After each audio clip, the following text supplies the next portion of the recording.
De retour sur les 100 €, est-ce que Téléperformance constitue une opportunité d'investissement en ce milieu d'année 2024? On va essayer de comprendre ça tout de suite dans cette vidéo. Donc les résultats 2024 viennent de sortir il n'y a pas si longtemps, on regarde ça directement sur le cours, donc on voit qu'en weekly, on a perdu depuis un bon moment. Si vous n'avez pas vu mes vidéos précédentes sur Téléperformance, je vous invite à aller les voir juste ici. Donc on est de retour sur les 105 €, on est à peu près sur un PER de 10 fois les bénéfices donc de 2023, et donc une capitalisation boursière à 6,5 milliards. Donc on va tout de suite aller regarder ce qui nous intéresse, c'est-à-dire la press release, donc le first quarter 2024 revenu. Donc ce qui nous intéressait plus particulièrement sur Téléperformance, c'était donc le problème vis-à-vis de l'IA. Donc on avait fait des vidéos par rapport à ça, des vidéos sur seulement les résultats, et donc si vous ne comprenez pas exactement ce que fait Téléperformance, je vous invite à aller voir les vidéos précédentes.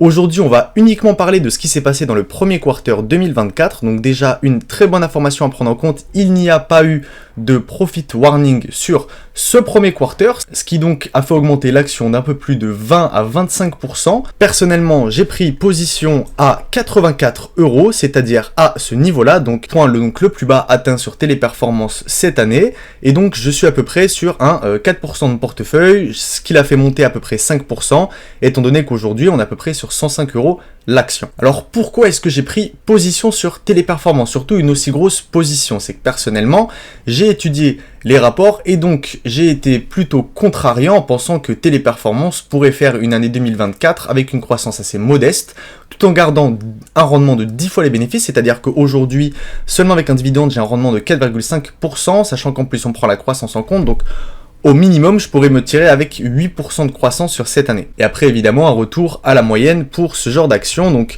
ce qu'il faut prendre en compte quand vous achetez une action comme Téléperformance, c'est tout d'abord, en tout premier, faire un discounted cash flow, c'est-à-dire à peu près regarder la valeur théorique de l'entreprise à son juste cours. Ensuite, d'aller vérifier effectivement les taux de croissance qui sont attendus. Comme on va pouvoir aller le voir ici dans les bénéfices, on a des taux de croissance qui sont attendus qui ont l'air d'être extrêmement bon, sachant que maintenant, évidemment, on prend en compte l'acquisition de Majorel. Là, on voit que les estimations, souvent, elles sont beaucoup plus importantes que reportées. Alors, évidemment, là, avec les estimations, on pensait que Majorel allait être inclus dans le cours de Téléperformance, ce qui n'a pas été le cas. Et donc, on voit à peu près qu'on pourrait arriver sur un 20 € l'action 2027. Alors, évidemment, il va falloir prendre en compte la dette, étant donné que Téléperformance a acquis Majorel avec énormément de dettes. Donc, je pense qu'à ce niveau-là, on va la voir ici, donc dans la dette totale, on voit les actifs qui ont augmenté et on voit aussi la dette qui a augmenté. Et pourtant, notre equity a augmenté tant bien que mal en passant de 3,67 à 4,24. Donc maintenant qu'on est sur la press release, on nous donne une information importante. Les objectifs 2024 sont confirmés, c'est-à-dire avec un 2 à 4% de croissance. Ensuite, on a une information qu'à peu près tous les business, si vous lisez constamment vos rapports, vous savez que souvent, les business leur disent qu'un momentum va augmenter, donc le second semestre 2024, ce que Téléperformance nous dit aussi. Ensuite, on continue la génération de cash et le retour aux shareholders avec donc un dividende qui est maintenu, c'est-à-dire en tout cas aujourd'hui avec un rendement de 3,5 si je me trompe pas en dividende 3,75, et donc si vous l'avez acheté au point bas avec un rendement personnel de 4,5%. Donc là on a un petit peu donc les revenus consolidated. Analyse, donc on regarde l'analyse du premier quarter, donc on a le Q1 avec à peu près pro forma plus 0,9% de croissance sur le premier trimestre, c'est-à-dire que c'est effectivement très bas, mais les personnes s'attendaient à une décroissance de la part de Téléperformance. C'est pour ça que sa valorisation a autant baissé. Et pourtant, Téléperformance arrive à continuellement faire de la croissance, même si c'est tout petit, ce qui lui permet donc d'augmenter de 20% sa valeur théorique, en tout cas aujourd'hui, et donc voir à peu près, donc qu'est-ce qui a augmenté au maximum. On voit que l'Europe a augmenté de manière importante, donc 1,3%, et les services spécialisés ont augmenté de 13,7%. Donc ça, on savait que de toute façon, les services spécialisés, c'était une information qui était extrêmement bonne, c'est-à-dire qu'avec leurs services qu'on avait étudiés donc dans la précédente vidéo, avec donc tout ce qui va être, donc on va le regarder un petit peu plus bas, revenus des services spécialisés ont été particulièrement bons, et donc ont atteint 358 millions au premier quarter 2024, une augmentation de 13,7% basée sur les pro forma et à peu près 11,3% reporté.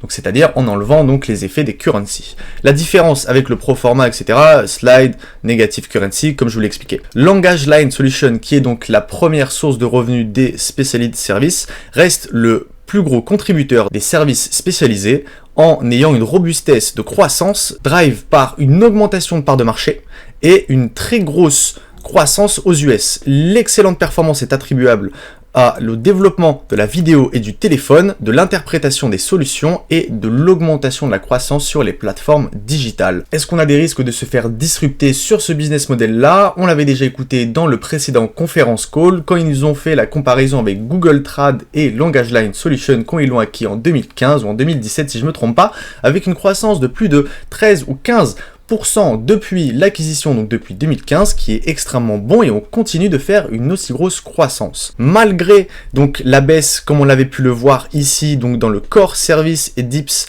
avec une baisse au niveau de l'Amérique qui est assez importante. Pourquoi? On l'a vu avec des raisons macroéconomiques. On le voit ici, dû surtout à l'unfavorable currency effect, particulièrement avec le peso argentin, ça on l'a vu si vous regardez un petit peu la politique, la lira turque et l'US dollar et le pound égyptien comparé à l'euro. On l'avait vu, voilà, il y avait eu de l'hyperinflation en Turquie et en Argentine. Ensuite, dans les autres pays, on avait vu que l'euro avait pendant un petit moment baissé jusqu'à 1,07 et est tout doucement en train de remonter. Ensuite, donc on a à peu près l'Amérique.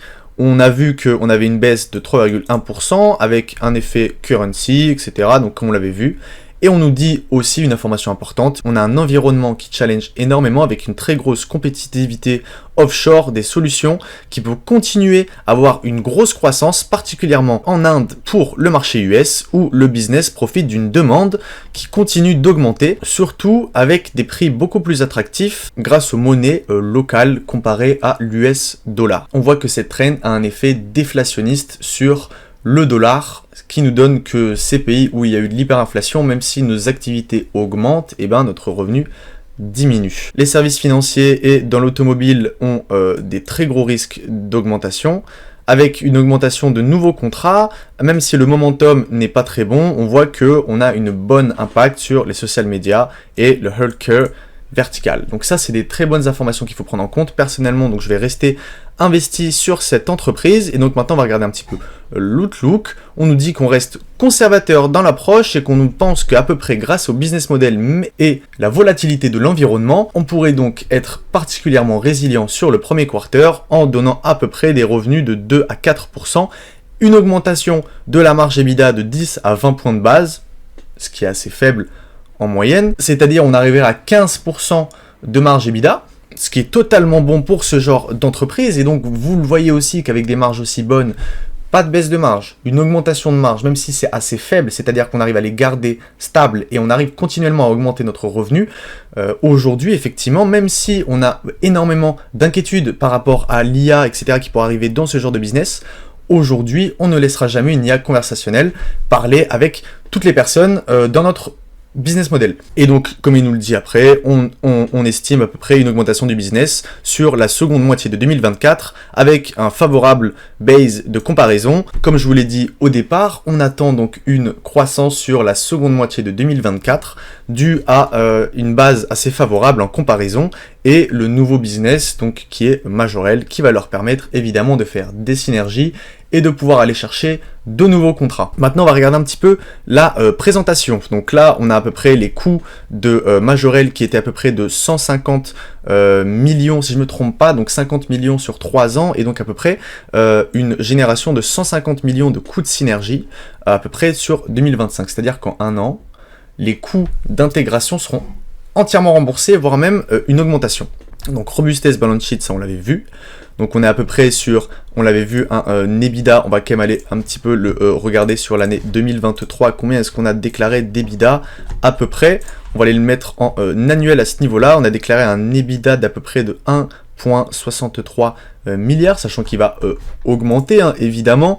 Là on a beaucoup plus des revenus, etc. On va aller un petit peu regarder qu'est-ce qu'on en pense de l'EBITDA. Donc on pourrait passer aisément à peu près à 2 milliards d'EBITDA, ce qui nous donnerait à peu près par rapport à notre balance sheet, donc 5,43 plutôt 4,49 milliards de dettes nettes à peu près sur les EBITDA, ce qui nous donne 2,5 fois en moyenne la dette sur les EBITDA, ce qui est donc quand même assez élevé. On peut comprendre que la dette soit prise en compte, en tout cas aujourd'hui, donc dans l'évaluation de l'entreprise, même si au bout d'un moment, la dette sera de moins en moins prise en compte si on a un retour de croissance. Donc là, on va aller regarder maintenant par rapport donc à l'acquisition de Majorel, comment est-ce qu'on se retrouve sur le revenu mix. Donc on voit qu'à peu près on a la plus grosse part, donc ça va être les médias, entertainment et gaming, et après financial service et assurance.